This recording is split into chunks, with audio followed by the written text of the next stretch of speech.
Good morning, everyone. My name is Tony Miguel. I am a consultant with Early Intervention Technical Assistance, and I'm also a regional facilitator for the East. So if I haven't had a chance to meet you, I'm happy to see you today. As a reminder, this session right now is for program-wide.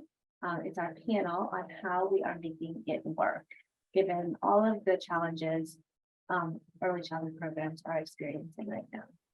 So we have two panel members that are going to and also I'm going to spotlight Carly Weaver and Amy W. Weibel. It says Amy W, so I just said that. Sorry. I'm gonna let Carly and Amy introduce themselves, and I have some questions that we're gonna go through. But we are going to open it up to others in the room also as we go through, because it's likely that many of you are sharing some of the same challenges and might have other suggestions. And we just want to make this a collaborative place where we can, share all of our ideas and strategies that we've used over the last year.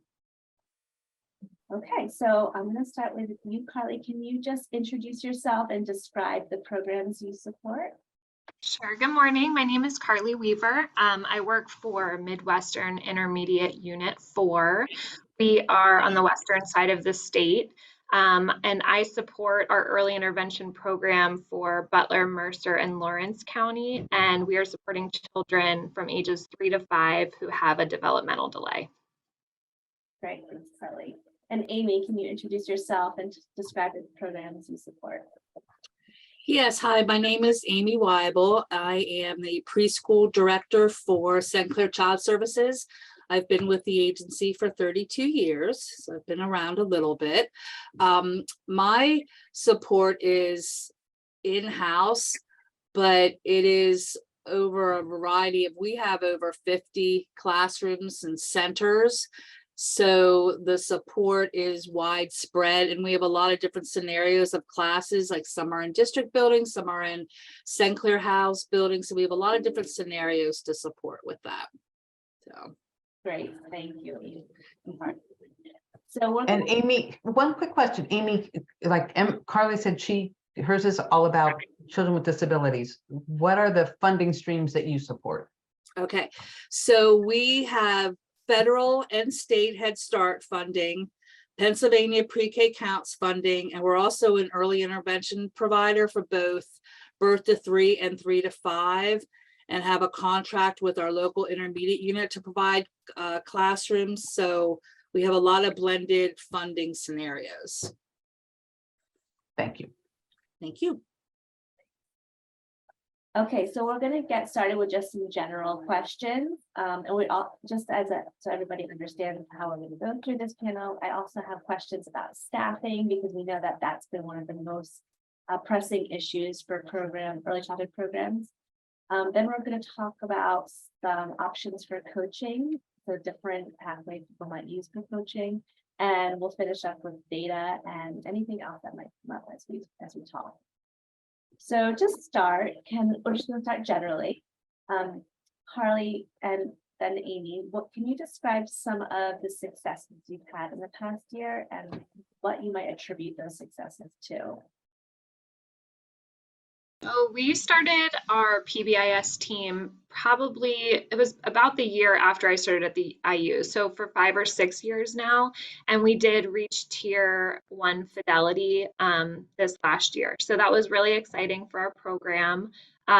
We also have new participants on the PBIS team. We've had some turnover, which I'll talk about in a little while, and also addition of some staff members that have really been supporting the team, including a parent. We always have a hard time finding a parent to sit on, on our meetings every month. So they're really bringing a lot of great insight. They have a child in the program right now. So that's been really great. Wonderful. Can you talk a little bit more about how you recruited that parent? People might be interested to hear that. Yeah, so we sent out a staff-wide email to all of our EI classrooms.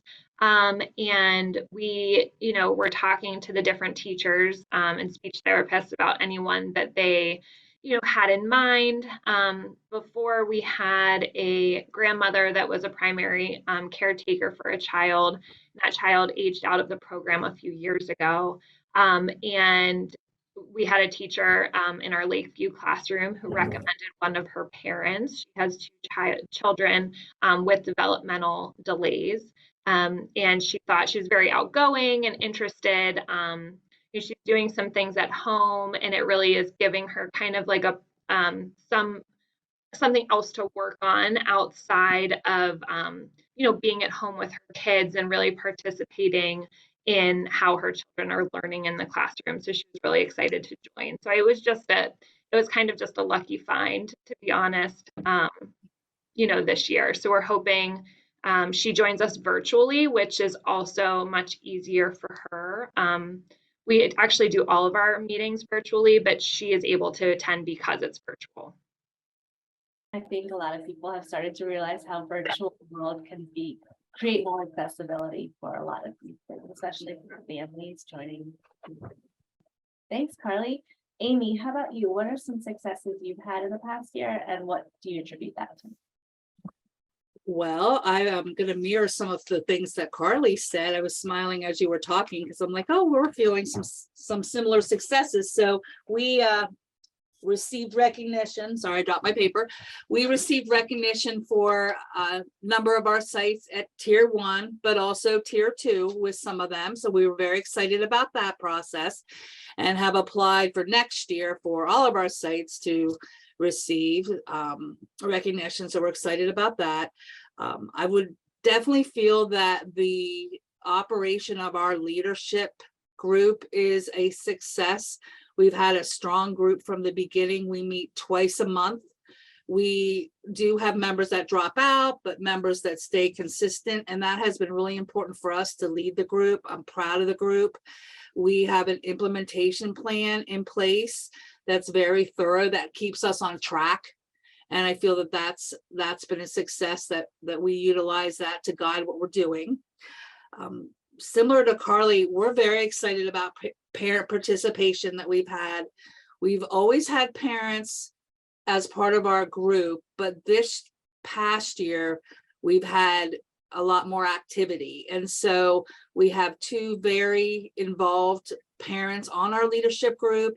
And I was really excited. They actually went to Hershey with us to the forum, both parents, which that's hard to do as a parent with children at home. And so we were very excited about that. So I feel that that's definitely a success.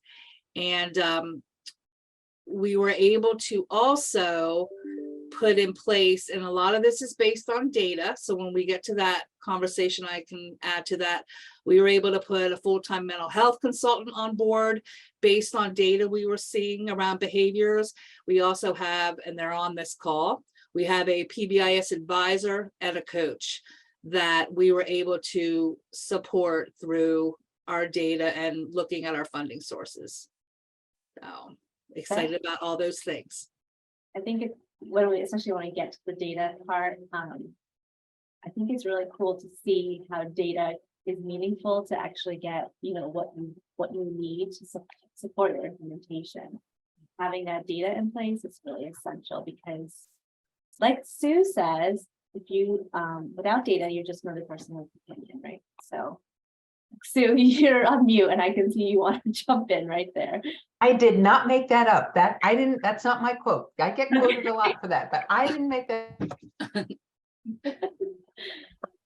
All right. I also wanted to ask you about what do you attribute your leadership team's success to? Like, why do you think that people are, sticking with it and having that commitment? Is there anything you think that your leadership team does successfully that is contributing to that? I feel that they see the success that we were having and definitely believe in the process and how it benefits all of us. So they're getting some buy-in because definitely buy-in is important.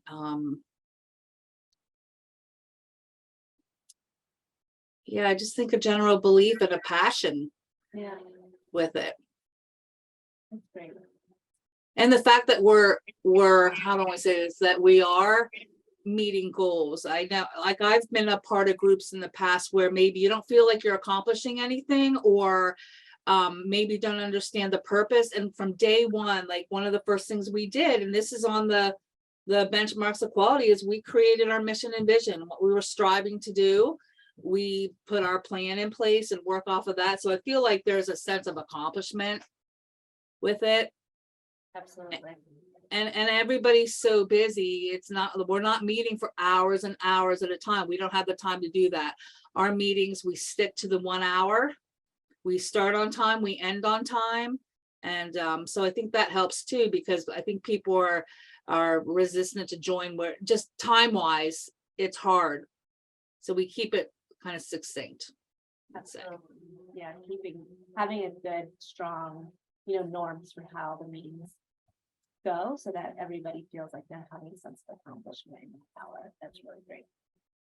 Okay, so now we've talked about some successes, and hopefully everybody, feels like they've had some successes over the last year as well. But now let's talk about some of the challenges you've had in the past year and what you think were those barriers that were causing those challenges. So I'll start with Carly again.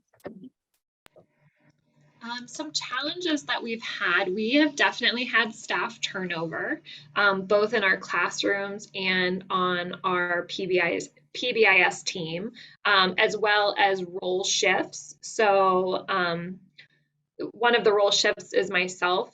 I've been a part of the PBIS team for a long time as a classroom teacher, and now I am lead of PBIS for the IU. I'm still a classroom teacher as well. So just learning that coaching role and just all the ins and outs and getting all of the timelines met and things like that have been a challenge for us. We also had staff members added. We have a behavior coach role. Rachel's on this call as well, which has been really helpful, and I'll talk about that a little bit later. I think the other big challenge is always trying to get our continued staff buy-in. We do have a good number of teachers, both itinerant and classroom, that are on our PBIS team. And I actually think now, meeting the needs of our special education students in the classroom on a tier 1 level has always been hard for our teachers to kind of understand and grasp, like the bigger picture of it. So setting down those fundamentals of tier 1 and now being able to go into tier 2 and kind of map that out and show the teachers how it's going to work as we break it down has actually, I think, increased our staff buy-in, because now we're adapting materials and really showing them how they can work for individual students. We were doing that before too, but just not as formally as we are now, through the PBIS program. So I think that's kind of getting better, but that is always a challenge for us, is getting all of our staff on board. Absolutely. But it sounds like you've had some good success with navigating that challenge. For sure. Amy, how about you? What are some challenges? Well, I would like to piggyback on the staff buy-in, because while we have great staff buy-in in some aspects, we also are challenged with that as well. And there's several of us who do a lot of training with this, and I thought we can stand up there and promote this and say how great it is, but I'm not in the classroom. And so two pieces that have really helped with that, and I'm not going to take credit, these were not my ideas. The first one was an idea from our coach, where she does Zoom, she calls them Zoomies, I think. And so she's doing a Zoom call with teachers, and they're talking amongst themselves and sharing ideas, what works, what doesn't. And that has really helped, because they're hearing from others who have had success and they're sharing their ideas. And that's much more impactful than maybe somebody standing up in a training who's not in the classroom all the time. And then the other piece, and this is from our PBIS advisor, is she created a private Facebook page and our group, I want to say, that the teachers and classroom staff can be a part of. And they are also sharing ideas, but she's also giving incentives. And so if they post a picture of the acknowledgement system, maybe that they're using in the classroom, there's some incentives to encourage that. And so again, that's another way for staff to see, without taking a lot of time, things that others are doing to be successful. So that's helped with our challenges with staff buy-in in some cases. And then another challenge we were really facing was our center level leadership team meetings. We were really struggling with that. We had a large effective leadership group, but at the center level, we were having trouble getting that off the ground. And one of our challenges was that we have so many different scenarios and centers within our program. And I, in my head, had, okay, center level has to happen this way. And through, actually was a training with many in this group here where they're saying, think outside the box about how you could make that happen. So I actually reached out to Jefferson County because I heard they were having Zoom center level leadership meetings monthly. And so we got some ideas from them to do that month. Well, we're doing it quarterly to again get staff buy-in, but also staff participation. And it really allowed us to get more involvement at the center level without thinking that they all had to kind of look the same and act the same at each center. So we're still working through that, but we just had a meeting, I would say 2 weeks ago, and we had participation from all centers except one. That staff person was leaving, but we were just excited about that, and the conversation was great.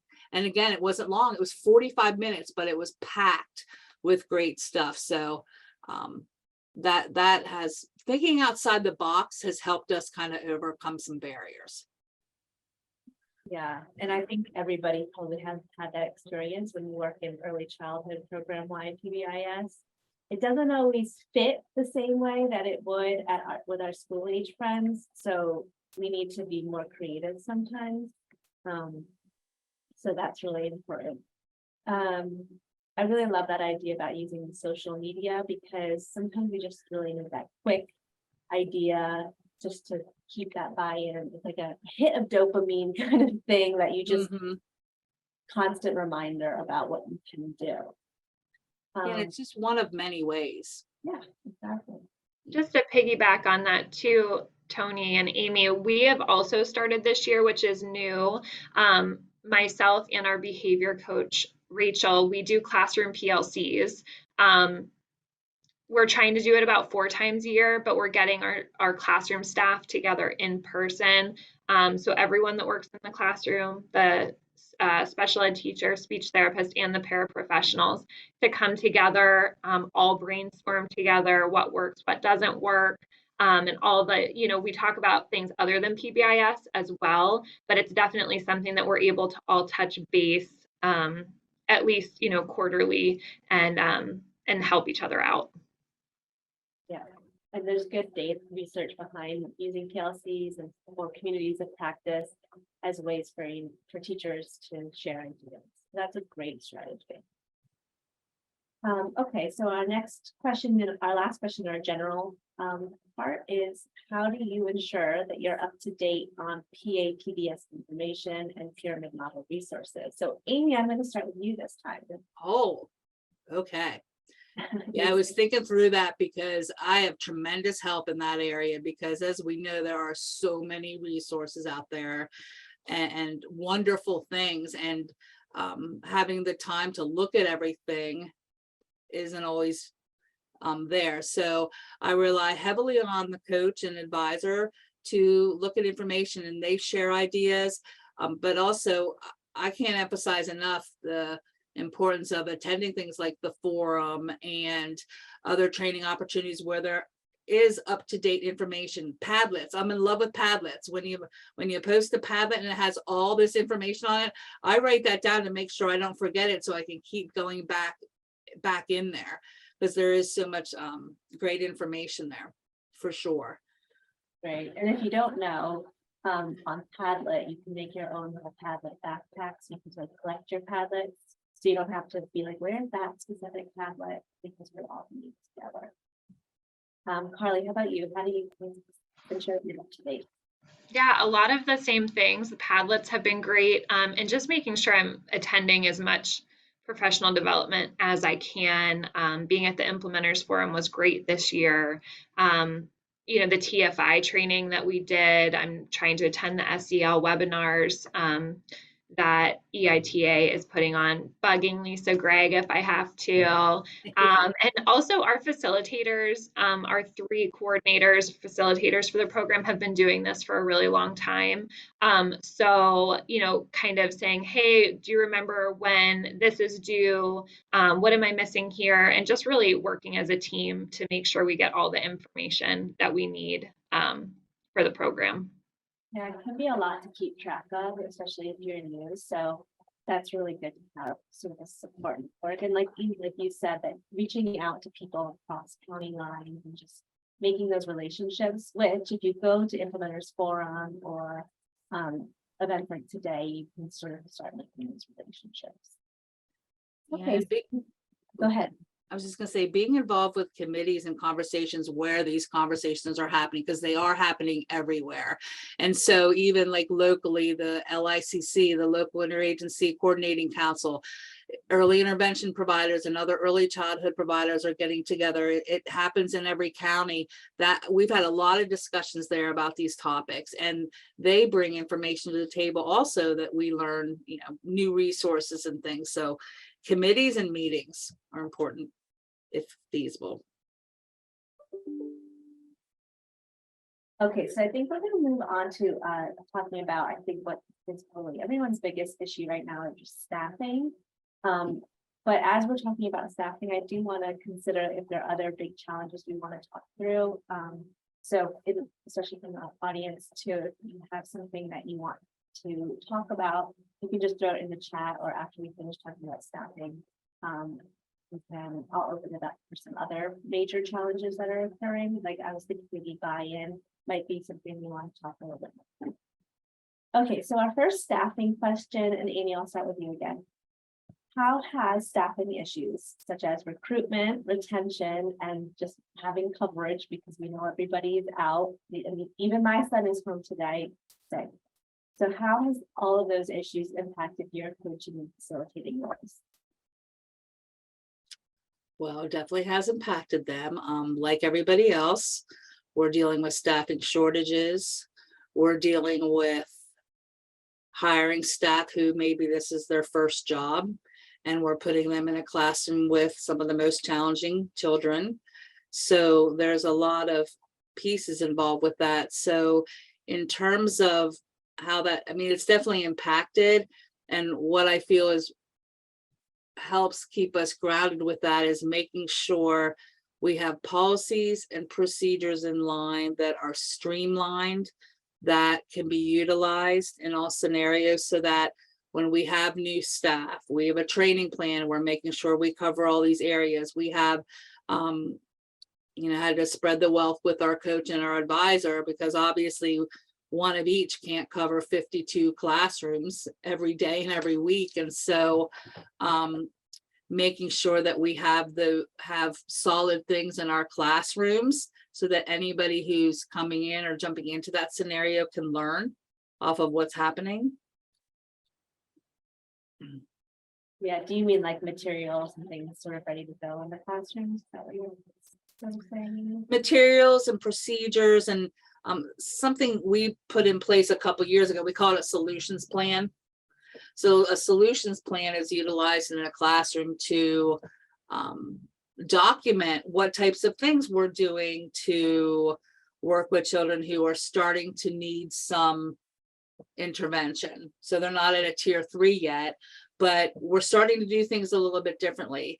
And we realize, because we have a lot of people going into our classrooms, whether it's staff or support staff, we can be getting suggestions from a whole bunch of different areas, and that can be confusing. So the solution plan is a document where we're putting on the ideas that are being tried so that anyone going in knows where to start, knows what we're working on, so that we're all on the same page. That's a great idea. So somebody, a coach or whoever coming in can sort of see what this teacher has tried already. They're not just suggesting duplicating that effort that's already been made. Great. Yeah, and when the coach goes in, or the PBIS advisor, or the mental health consultant, they know to look for that first. Right. And often, I mean, they're involved with developing that, but they can pull that out as like kind of the center focus. And they can also check for, you know, a fidelity of using those strategies. Maybe a teacher said using a strategy, and after observing for a while, they say, well, they're trying, but here's a few tweaks that could be made to make that work better. Carly, how about you? How has staffing issues impacted your coaching and facilitating roles? A lot of the same things that Amy said. We're definitely experiencing staff shortages. We have been lucky to hire some more paraprofessionals over the last couple months, which has been really great for the IU. You know, we're all doing multiple roles right now because we are just trying to make it work. So that's been challenging for sure. But we're really, I think, we have a very strong administrative team that's very supportive to this program. So they are really, you know, helpful in allowing us to work together and collaborate, and, you know, try to find a sub if I need to go and work the classroom up in our one of our other counties to cover my class. So they're very supportive of that. We also have really strong mentor teachers. So if we have a new teacher come in, you know, we have mentor teachers that are able to support that teacher over the year that they, over their first year at the IU. We are also utilizing Google Drive a lot and sharing materials through that. So anything that our PBIS team makes, we do try to provide like a hard copy and a model of how it's going to be implemented in the classroom. Then also just sharing out those documents so that everyone has access to them and can kind of manipulate them a little bit to use in their classroom, and how you know, what works for their students has been really helpful. So just use of the digital world has, you know, been helpful as well. Great. I want to ask you about the mentor teachers. Is there anything that you do specifically to support people to become mentor teachers, or is it just sort of a natural process that teachers become sort of that? Yeah, so our administration, they kind of handpick some people that have been at the IU for a while. And then every year they have a mentor teacher day. So they do some training on leadership and things like that the mentor teacher has to go through before, you know, they have a mentee. So that's something that they do and then just continue to support us on. That's wonderful. That's a great way to support, you know, the retention, because you can't be everywhere at once, like Amy, you've said. So having additional leadership positions, just maybe the teacher next door to you, is a really good way to help, you know, newer teachers feel love and want to stay in their jobs. For sure, it gives someone to talk to as soon as they start the role. So it's really great community. Okay, so Carly, how do you think coaching and facilitating can support improved staffing conditions? And do you think that can promote recruitment and retention? So PBIS is supporting our classrooms with positive interactions between students and adults. It's really helping us to teach, you know, the fundamental skills to our early learners. And also provide interventions for students that need the extra support, which is a very large population of our students in our EI classrooms. We're also really looking at our social emotional learning. It's so important in early intervention. And we're able to give our teachers the support and the tools to increase these positive interactions and learning in their classroom. So then everyone's happy, both teachers and the children. When there are more extreme problem behaviors, we have a team in place, and I know we're going to talk about BIRs. We have a team in place to analyze the BIRs that are going into the Swiss system in the classroom environment to make changes and support. Like I said, we have a behavior coach this year, and she is able to float through all 3 counties as part of her job to provide that support in the classrooms and really get just, sometimes you just need another set of eyes. You have a really great teacher, but sometimes you need an outside perspective to kind of look at a behavior and help support you in it. And when we all have these same positive intervention strategies that in a framework that all of EI is using, we're really able to then choose the next steps. We're all on the same page about it. So we can choose the next steps into how to move through a problem behavior and help, in the classroom. I think it really probably helps teachers feel secure that there is a process and a solution, that this is a solvable problem, and that you're going to have support to get there.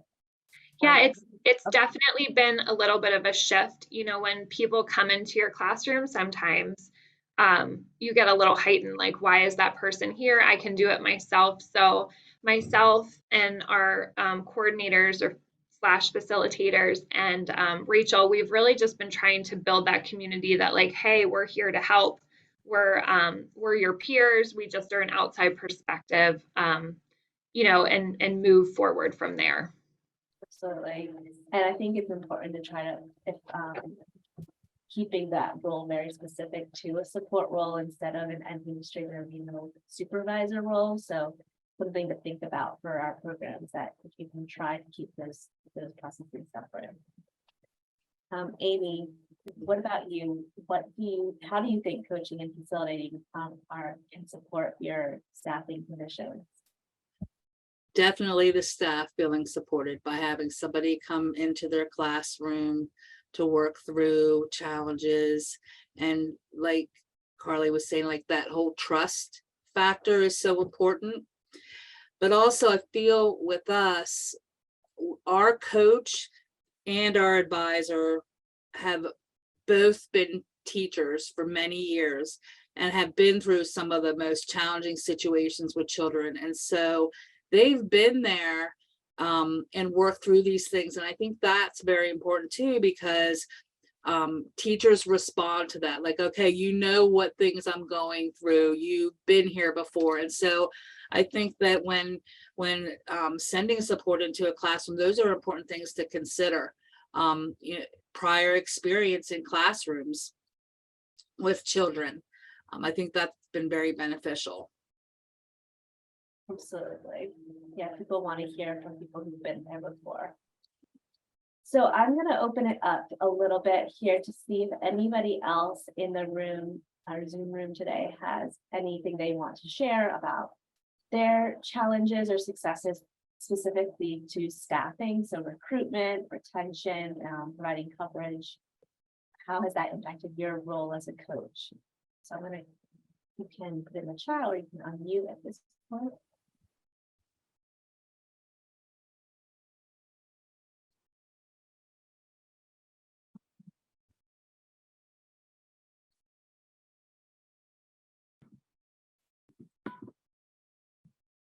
And I was going to say, we know this is a group with a lot of ideas and a lot of experiences. So speak up, share the wealth.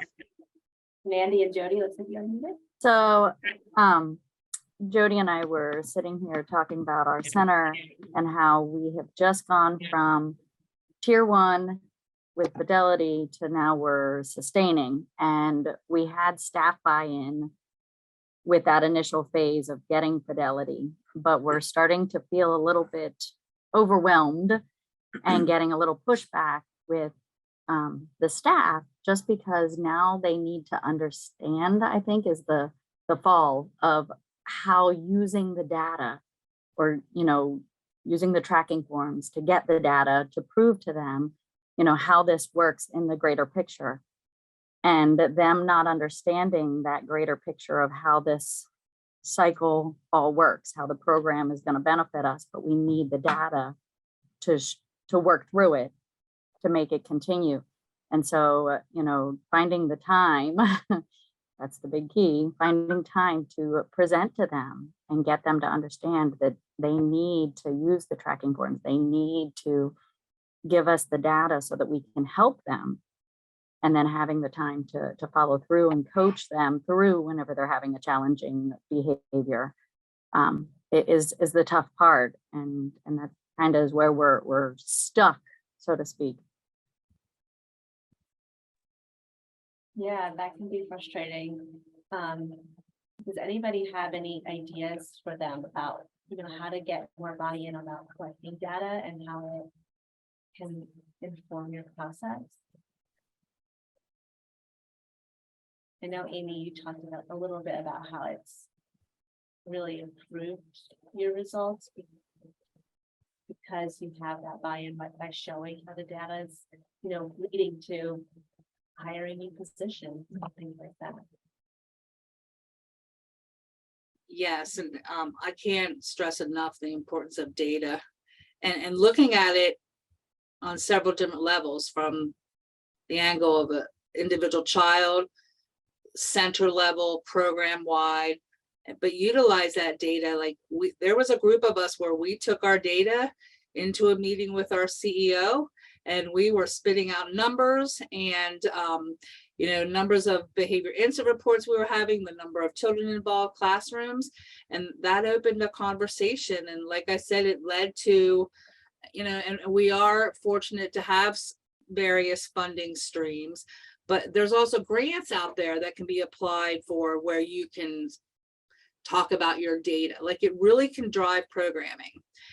But I think also is sharing that data. Like we put information up and we just take a couple minutes sometimes at trainings and we talk about, okay, let's look at our classroom TPOT scores across the board. Where are we as a program doing well? What do we want to work on? How does it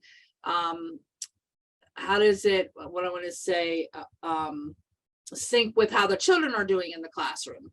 And one interesting fact that we shared with our teachers was when we did our TPOT observations, we saw that one of our areas that we needed to work on was problem solving with children, teaching that skill.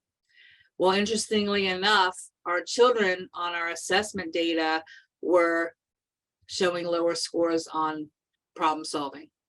And so it was a direct correlation. And so that gave us an idea of some things that we need to focus on when we train, when we coach, all those things. Thanks, Amy. I think an important piece with coaching too, and this was shared with me by our coaches, when coaching, go in and work with teachers where they're at. Look at, okay, what are the strengths, what are things to work on, but really look at those expectations. Start with where they're at, have them involved in looking at data and problem solving, but it gives them like the confidence to, okay, we can take baby steps. We don't have to be perfect, all of a sudden, but really look at where they're at with their journey with PBIS. I also think it's important to look at maybe why buy-in isn't happening. So is it that I'm too overwhelmed and I just don't have time to, collect this data, or that's how I'm feeling as a classroom teacher? Or is it that I don't think it's important? Like those are two different issues to address. So I think you kind of have to have a conversation with the teachers and get to the root of, okay, why isn't this happening?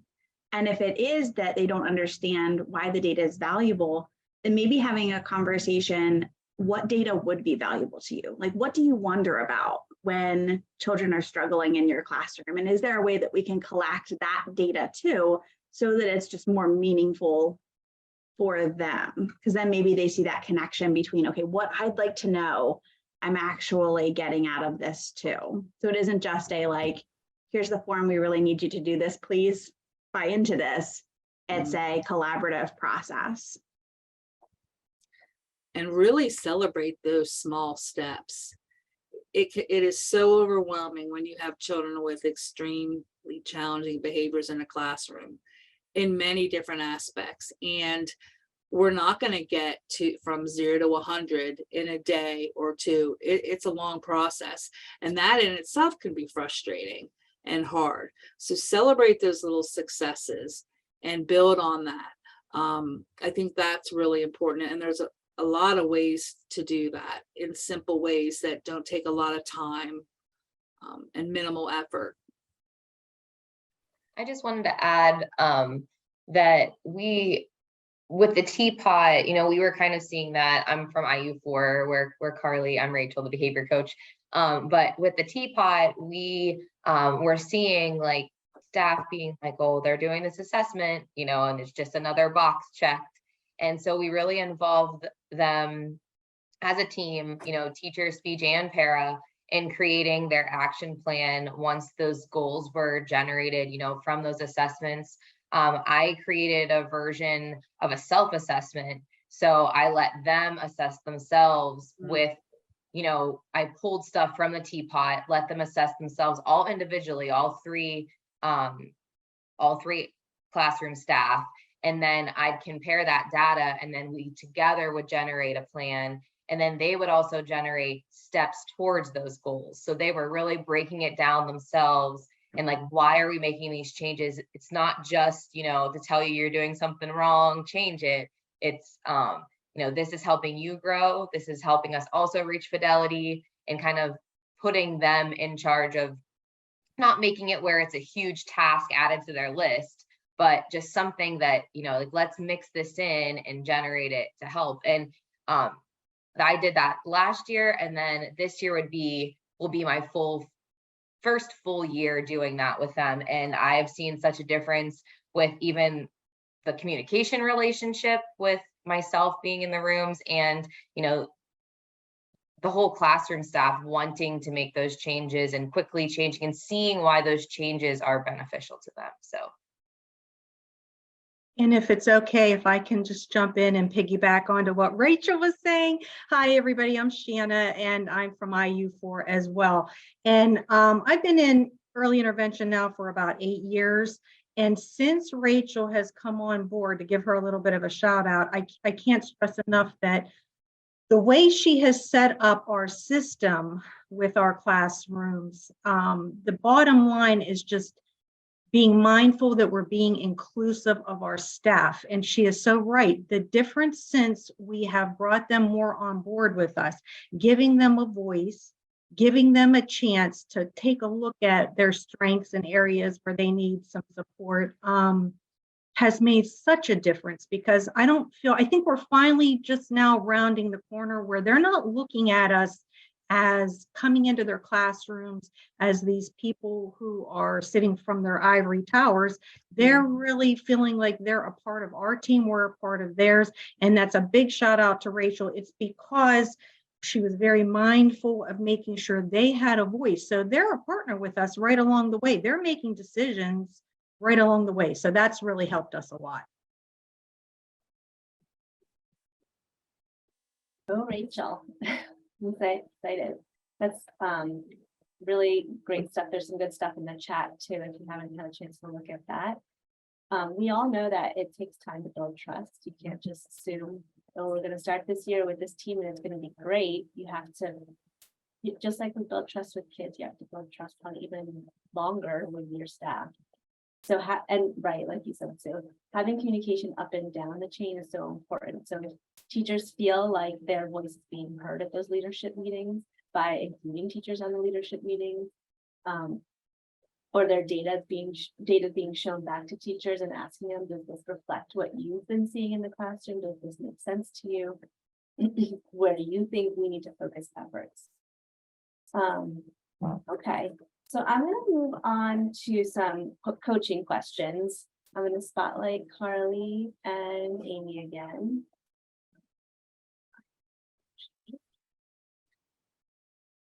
Okay, so Amy, I'll start with you. Are you using group coaching options for practice-based coaching? Or are there other processes you're using for practice-based coaching? And can you just tell us generally about your experience with that this year so far? Yes, I do feel that some of the things I was talking about earlier are some group coaching opportunities, like the group Zoom meetings, also the Facebook group. Those are ways for our coach and our advisor to share ideas and coach. And so it is sharing, but it's also an opportunity to train and coach. I think by nature of our preschool classrooms and the adults that are in the classroom, that there are the coaching and the advising that is happening is in a group approach. Our solutions plan was kind of designed to help with that, so that everybody is working on the same thing and communicating together. So those are a couple examples. Thank you. So some sort of like those stakes coaching approaches are like easy to implement, I guess. How about you, Carly? What kind of practice-based coaching processes are you using? Are you using group coaching? What have you been experiencing? Yeah, so we have our facilitators that provide coaching to our classrooms. They're split up. We have 3 counties and we have 3 facilitators. And then our behavior team also helps to support the classroom, like Rachel was saying, to set goals from the fall teapot results. So the facilitators provide coaching to the classrooms, they support, and then, Rachel goes in to help implement the goals and troubleshoot any kind of classroom behaviors that the classroom is experiencing at that time. And like she was saying, we're really trying to make it inclusive of the classroom teams to pick the goals that they're working on so that they feel like they're bettering themselves too, and they're not just checking a box like we talked about. And then both coaches, both the behavior coach and the facilitator, they attend monthly data team meetings. So that typically has the supervisor in it, as well as the facilitator, the behavior coach, the classroom team. And then we also have, we've always had a social worker, but we have 3 social workers now at IU4.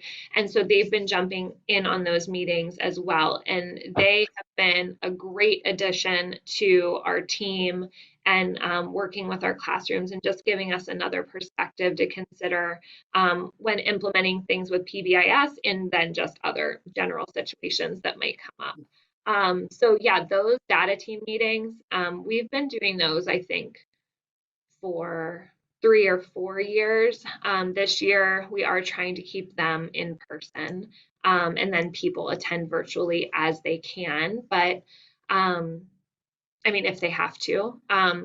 But yeah, that's been, a huge piece of like everyone coming together and being on the same page monthly, going over BIRs and things like that. We have a similar process in place, and I can't emphasize enough how important it is, because not one person has all the answers. And so that team approach is critical with these situations. Definitely. One thing that we do is kind of like a Monday morning check-in. The group is getting together to look at the BIRs from the previous week to make sure, are we aware of the ones that came in? Are we on the right track with where we're going? And it's not a lengthy meeting, but it's a check-in just to make sure we're aware of that and communicating with staff about what's happening. Great. So you both already touched on this a bit, but we want to talk about some of the virtual coaching options. Like we already talked a little bit about using Zoom and social media. What kind of successes and barriers are there when you engage in coaching virtually? Carly, you can start. Yeah, so like we've been talking about, we really do a hybrid of coaching at the IU. The 3 counties, sometimes it's hard for everyone to get to every meeting. So like I said, those monthly data team meetings, we try to meet, monthly, but the social workers may have to join in virtually, which is totally fine, and just helpful that they're there. Our coaches also set up meetings virtually to check in, like Amy was saying. It's usually bi-monthly, but they will check in with the classroom staff, see if they need anything, if anything is kind of if they're experiencing any problems that maybe, you know, we need to get Rachel in on, and get her to do an observation in the classroom or something like that. And then Rachel also tries to get to the classrooms every month.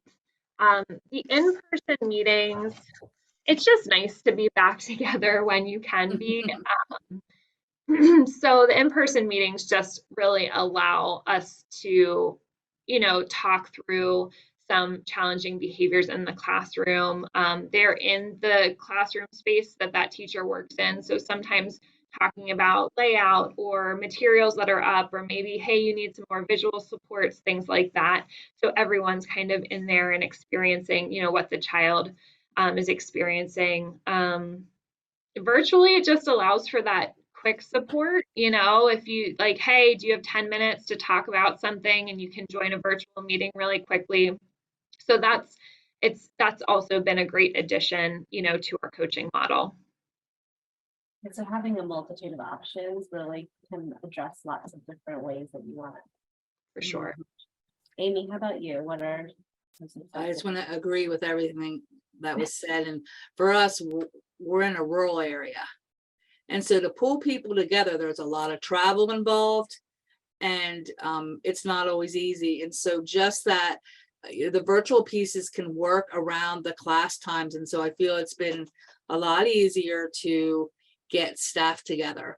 And but again, you know, you do miss that face-to-face contact. That's a negative with that, but we make sure we have other opportunities for that to occur.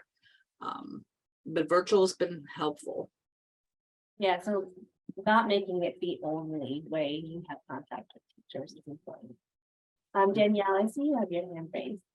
Yeah, I just wanted to share. Hi, everyone. I am from Easter Seals, so I am a facilitator and also a coach at Easter Seals.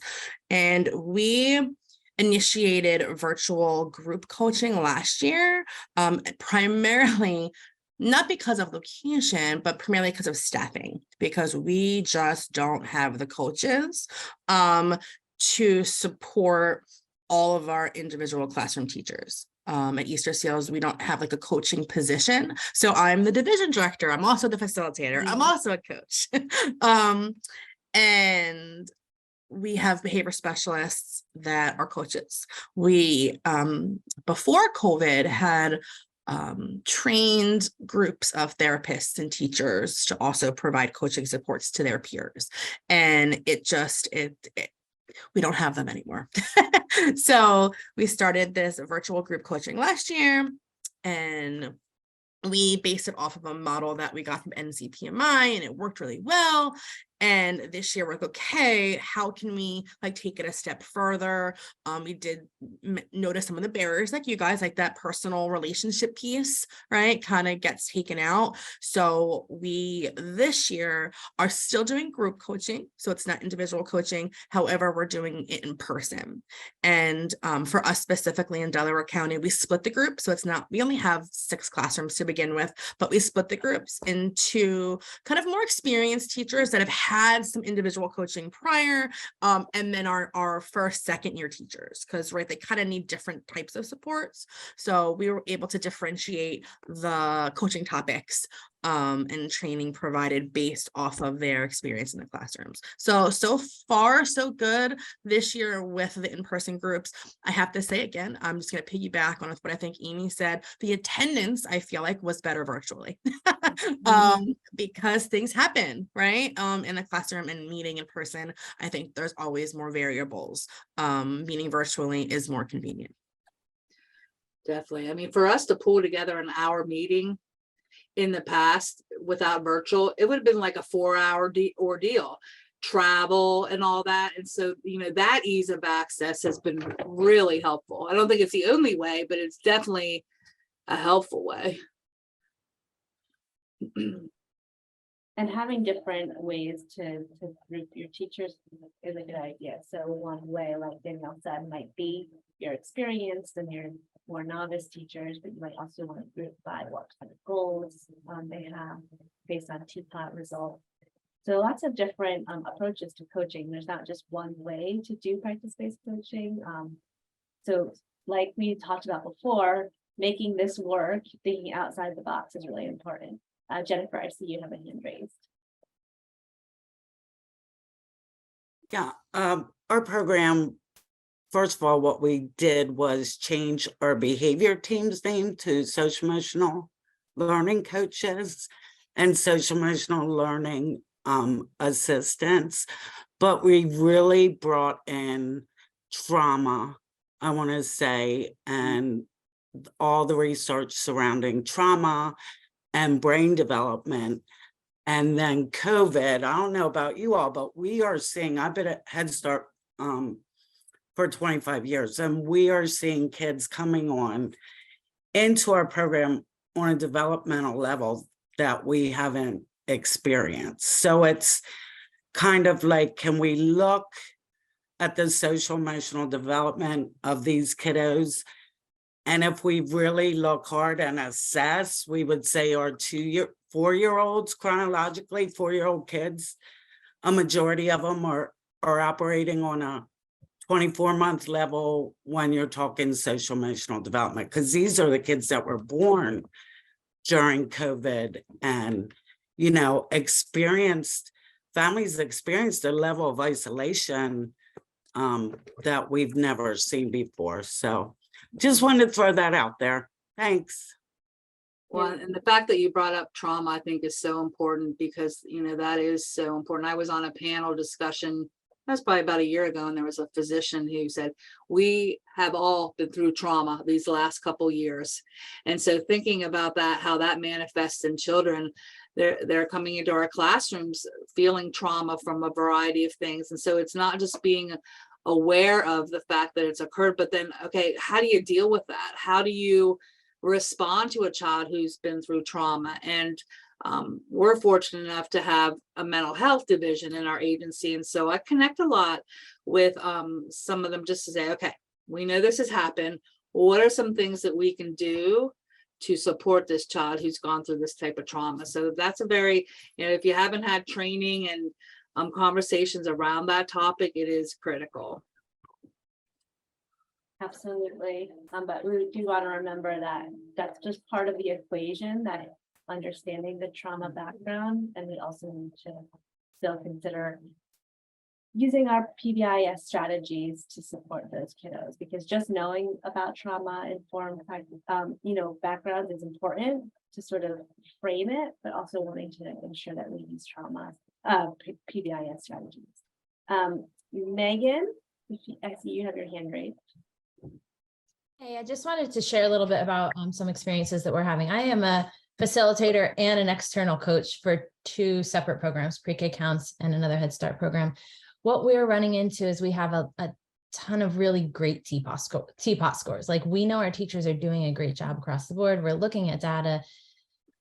Trauma is our biggest issue, is these children who need mental health support and mental health focused support. So our teachers are buying in, they're doing a really great job.